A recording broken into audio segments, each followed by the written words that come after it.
Magandang araw mga Lodi Cakes.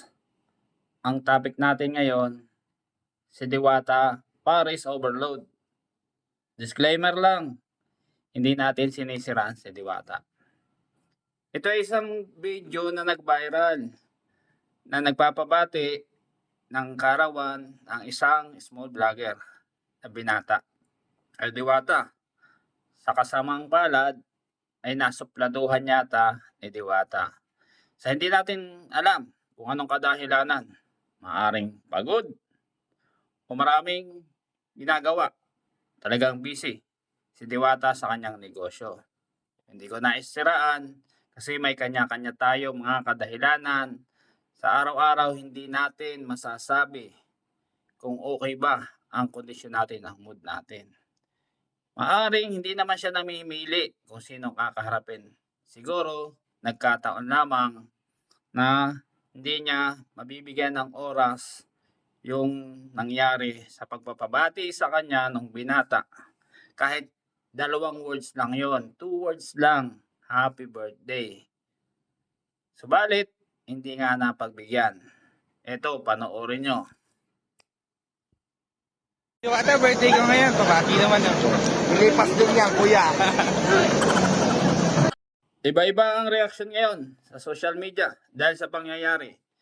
Sa hinihinging pagbati ng binata ay Diwata. Hindi ko siya kinakampihan dahil 2 words lang naman ang hinihingi ng binata.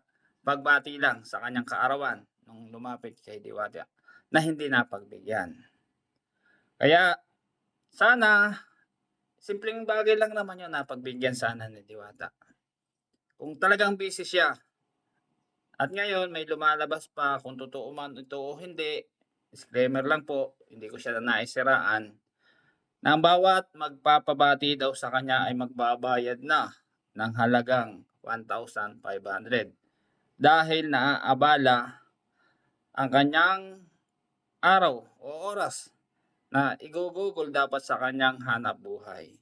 Kung totoo man po ito hindi po natin alam kasi po sa mundo ng social media may nagpapakalat. So hindi ko po naisiraan si Diwata. At sana maging masaya lang po tayo mga kababayan. Sa mga vlogger po, yung katotohanan lamang po ang balita natin ang hindi makakasira sa ating kapwa. Magtulungan lang po tayo sa pag-angat ng bawat isa. Huwag po nating hilahin pababa ang sino man. Maging masaya po tayo kung anong meron tayo. Mag-ingat po tayo sa paglalakad dahil napakainit ng panahon. Kung kayo man po ay nagbablog o nagtatrabaho under the heat of the sun, mag-ingat po tayo mga kababayan. Yan lamang po. God bless.